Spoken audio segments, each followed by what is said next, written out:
जय भीम साथियों, फिर एक बार आपका स्वागत है वी द पीपल बाय संदेश जगताप। आज फिर एक बार एक अलग विषय पे हम चर्चा करेंगे। और कल वक्फ बोर्ड का जो बिल आया था सरकार ने, वो कल पास हो गया। और उसके समर्थन में, उसके विरोध में सभी लोगों ने अपना अपना वोट किया। और अपना अपना हर एक जो सदन का नेता होता है हर पार्टी का, उन्होंने अपनी अपनी बात रखी। उसी में ही जो समाजवादी पार्टी के जो मुखिया है, उनके जो राष्ट्रीय अध्यक्ष है अखिलेश जी यादव, इन्होंने भाषण करते समय कल कुछ बातें कही, उसके ऊपर आज चर्चा करना चाहता हूँ। उन्होंने कहा, कल बात करते हुए वक्फ बोर्ड की जो बिल लाया था उसके ऊपर बात करते हुए उन्होंने कहा कि और भी माइनॉरिटीज़ है मुस्लिम के साथ में, सिख है, जैन है और बुद्धिस्ट भी है। और जब बुद्ध के बारे में बात कर रहे थे तो उन्होंने कहा, भगवान बुद्ध का रास्ता दूसरा है। हम आपको अपना मानते हैं तब भी जब आप हमारे कई ग्रंथों को नहीं मानते। आप हमारे पुराणों को नहीं मानते, आप हमारे उपनिषदों को नहीं मानते, मगर सोचो, हम हिंदू वो लोग हैं जो आपको गले लगाकर चलते हैं। और ये बात अखिलेश जी ने भरे सदन में कही है। अखिलेश जी, आप इस देश के सांसद हैं, आप हिंदू हैं, इसके ऊपर आपको गर्व होता होगा, अच्छी बात है। और बौद्धों के बारे में बात करते समय आपने कहा कि हम वो हिंदू है कि जो बौद्ध हिंदू धर्म ग्रंथों को नहीं मानते, उनको साथ में लेकर हम चल रहे हैं। तो इसी बारे में थोड़ी बात होनी चाहिए। और अखिलेश जी को मैं याद दिलाना चाहता हूँ कि आप जिस हिंदू धर्म में हो, आप जिस जाति में पैदा हुए हो, उस जाति का जो काम हिंदू धर्म ग्रंथों ने, वो पुराण हो या मनुस्मृति हो या जिसको आप अपना भगवान मानते हो, श्री कृष्ण जी, उन्होंने गीता में कहा है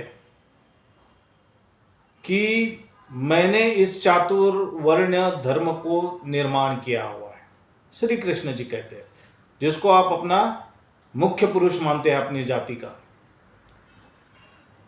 तो उस चातुर्वर्ण के आधार पर अखिलेश जी, आपका जो काम बनता है आपके धर्म ग्रंथों के अनुसार, फिर वो पुराण हो, उपनिषद हो, वेद हो या और कोई धर्म ग्रंथ जिसको आप लेके आना चाहते हो लेके आइए, रामायण हो, महाभारत हो, गीता हो। उस आधार पर अखिलेश जी, आपका जो काम दिया है धर्म ग्रंथों के आधार पर, वो है कि ब्राह्मण हो, क्षत्रिय हो, वैश्य हो, इनके तबेले में जो गाय भैंसे रखी है उनको साफ सफा रखना, उनका गोबर निकालना, उनका दूध निकालना, उनको वो तबेले को साफ रखना।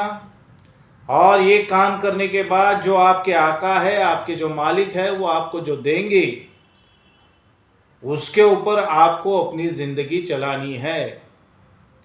अगर आप हिंदू हो, सही मायने में हिंदू हो और अपने धर्म ग्रंथों को मानते हो, अगर पुराणों को मानते हो, वेदों को मानते हो, तो आपको आपके धर्म ग्रंथ के अनुसार आपको किसी तबेले में गाय भैंसे का गोबर निकालने के लिए और दूध निकालने का काम करना चाहिए, ना कि संसद में बैठना चाहिए।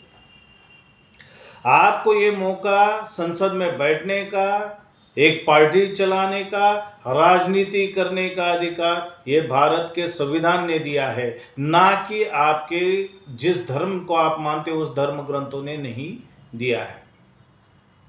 आपके धर्म ग्रंथों के अनुसार आपको पढ़ने का मौका नहीं था, आप पढ़ नहीं सकते थे।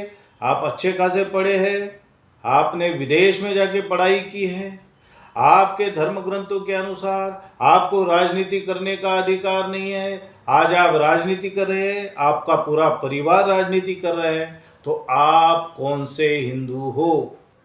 अगर जिस धर्म ग्रंथों को बौद्ध नहीं मानते, अगर उस धर्म ग्रंथों के बारे में आप सदन में बात कर रहे हैं, वही धर्म ग्रंथों को आप खुद नहीं मान रहे हैं, अगर आप उस धर्म ग्रंथों को मानते हो, तो आपको राजनीति छोड़कर किसी तबेले में जाकर गाय भैंसों का गोबर निकालना और उनका दूध निकालना, उसको साफ सफा करना, ये आपका काम है, ना कि सदन में बैठ के भाषण करना। अगर आप इस तरह से सोच रखते हैं तो आप सही मायने में हिंदू हो, और अगर आप ये नहीं मानते हो तो फिर बौद्धों को बोलने का आपको कोई अधिकार नहीं। बौद्धों के अपने खुद के धर्म ग्रंथ है, और त्रिपिटक है, धम्मपद है, बहुत सारे धर्म ग्रंथ है, उसको मानना ये बौद्धों का काम है। वो उसी पर चर्चा करेंगे। आपके धर्म ग्रंथों को क्यों मानेंगे? हिंदू धर्म ग्रंथों को क्रिश्चियन मानेंगे क्या? हिंदू धर्म ग्रंथों को मुसलमान नहीं मानने वाले हैं, ना सिख मानने वाले हैं, ना जैन मानने वाले हैं, तो बौद्ध आपके धर्म ग्रंथों को क्यों मानेंगे? आपको आपके धर्म ग्रंथों को मानना है, आप मानिए। आपको वो अधिकार, वो आज़ादी इस देश के, जो भारत का जो संविधान है उसने आपको दिया है, उपासना करने की, किसी भी भगवान की, किसी भी धर्म को मानने की आज़ादी इस संविधान ने आपको दी है। आप कोई मेहरबानी नहीं कर रहे हैं, आपके ऊपर बौद्धों की मेहरबानी है कि आपके खिलाफ नहीं बोल रहे हैं। आपके धर्म ग्रंथों के अनुसार आपको राजनीति में नहीं आना चाहिए, ना पढ़ा लिखा होना चाहिए, लेकिन इसके ऊपर बौद्ध आपको उल्टा नहीं बोल रहे। वो तो इसी बात को मानते हैं कि आपको पढ़ाई लिखाई आपको मिलनी चाहिए, आप अच्छे पढ़े लिखे हो, आप राजनीति करें, आप आगे बढ़े। ये बौद्धों की सोच है। आप बौद्धों के साथ लेकर नहीं चल रहे, बौद्ध आपको लेकर चल रहे, बौद्ध समाज के लोग आपको लेकर चल रहे, आपके साथ में खड़े हैं। अगर कल आपके साथ कोई दुर्व्यवहार होता है जाति के आधार पर, तो पहला खड़ा अगर कोई होगा तो ये बौद्ध खड़ा होगा, क्योंकि किसी भी तरह की अमानवीय कृत्य का विरोध करना ये बौद्धों की यही सोच है। आप जब मुख्यमंत्री थे, आपका कार्यकाल खत्म हुआ, तो आप जिस मुख्यमंत्री बंगले से बाहर निकले तो उसको गंगा जल से धोया गया। आप जिस मंदिर में गए थे उसको भी गंगा जल से धोया गया। ये गंगा जल से धोना, पंचामृत से धोना, ये बात आपके धर्म ग्रंथों ने लिखी है। आपका जाति के आधार पर जो अपमान हुआ है, वो अपमान करने का अधिकार आपके धर्म ग्रंथों ने दिया है। तो इसलिए आप अपने पुराणों को लेकर चले, सर पे ढोए, हमें उससे कुछ लेना देना नहीं है। वो अधिकार आपको आपके हमारे देश के संविधान ने दिया है। आपको गुलामी करनी है, आपको अपना अपमान करवा के लेना है, तो आप खुशी से करा के लीजिए, लेकिन ये मत कहिए कि हम बौद्धों को लेकर के चल रहे, भले हमारे धर्म ग्रंथों को नहीं मानते।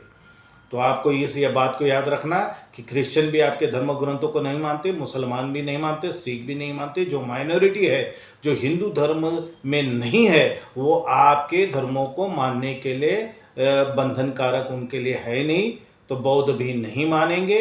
आप अपने धर्म ग्रंथों को मानते रहिए, हमें उससे कुछ लेना देना नहीं है। आपको अपने धर्म के बारे में, अपने आप के बारे में सोचना चाहिए, दूसरे के बारे में सोचने की कोई ज़रूरत है नहीं। और इसलिए आप जिस तरह से आप कह रहे थे कि जिस तरह से मेहरबानी की है, ये कोई मेहरबानी की बात नहीं। हमें भी बौद्ध होने के नाते इस संविधान ने माइनॉरिटी के माध्यम से हमको भी वही अधिकार दिया है जो हिंदुओं को दिया है, जो मुसलमानों को दिया है, जो सिखों को दिया है, जो जैनों को दिया है या पारसियों को दिया है। जो बाकी के माइनॉरिटी के लिए जो अधिकार दिए है वो संविधान ने दिए, आपने नहीं दिए। आप लेकर चले या ना चले, उससे हमको कोई फर्क पड़ने वाला है नहीं। हमको इस संविधान पे पूरा भरोसा है जो बाबा साहब ने लिखा है, और बाबा साहब के संविधान की वजह वजह से ही आप सांसद हो, आप मुख्यमंत्री बने, आपको पढ़ने लिखने का मौका मिला, आपको राजनीति करने का मौका मिला। और इस भारत का जो संविधान है वो सम्राट अशोक के धम्म चक्र का, और जो 4 शेर है, जो हमारा राज्य चिन्ह है वो सम्राट अशोक का राज्य चिन्ह है। सम्राट अशोक का जो धम्म चक्र है वही हमारा चिन्ह है, भारत का चिन्ह है। इसको आपको याद रखना चाहिए। आप बौद्ध धर्म के इस चिन्ह की वजह से, ये जो राज्य चिन्ह है उसके वजह से जो आपके लेटर पैड पे आपने छपाया होगा वो बौद्ध दर्शन का है। इसलिए आपका, आप कितना भी कुछ कहे, लेकिन आपके जो लेटर हेड है, उस सांसद का लेटर हेड होगा, आपका स्टैम्प होगा, तो उसके ऊपर ये जो अशोक स्तंभ है उसको आप बिना उसके आपकी कोई पहचान नहीं हो सकती। इसलिए ये मेहरबानी बौद्धों की है, ना कि आप बौद्धों को लेकर के चल रहे हैं। इसलिए यही बात मैं आज जो सपा के मुखिया अखिलेश जी यादव को बताना चाहता था, और ये बात उनको पता चले, ये मैं चाहता हूँ। और बाकी लोग जो सुन रहे हैं उनको भी याद रखना चाहिए कि हिंदू धर्म के आधार पर जो 4 वर्ण बनाए, ब्राह्मण, क्षत्रिय, वैश्य और शूद्र, शूद्रों की जो परिस्थिति है आज के देश में, जिनको आज हम लोग अदर बैकवर्ड कास्ट कहते हैं, तो इनके हालात जो है बद से बदतर होते जा रहे हैं। और बद से बदतर होने का कारण ही यही है कि ये जो गुलामी जो है, ये राजनीतिक गुलामी है जो आज हम पर थोपी गई है, ये इसी धर्म ग्रंथों के आधार पर थोपी गई है। इससे मुक्त होना ज़रूरी है। इसके ऊपर वो जो ओबीसी है, जो शूद्र समाज के लोग हैं, वो अपनी राय बनाएंगे। वो उनके ऊपर है कि उनको जो करना है, क्योंकि ये आज़ादी भी उनको भारत के संविधान ने दी है। जिसकी उपासना आपको करनी है, जिस धर्म को आपको मानना है, वो आप मान सकते हो। इसकी आज़ादी संविधान ने दी है। और बौद्ध की जो सोच है कि हर इंसान भवतु सब्ब मंगलम, सबका भला हो, किसी का भी बुरा ना हो, जो हमारा बुरा सोच रहा है उसका भी भला हो, ऐसी सोच रखने वाले बौद्धों के बारे में गलत टिप्पणी अखिलेश जी को नहीं करनी चाहिए थे। और इस विषय पे जो मेरे प्रशंसक है, जो मेरी इस बात को आज सुन रहे हैं, वो लोग इसके ऊपर सोच विचार करें, चिंता करें और अपना निर्णय आप खुद लें। जय भीम।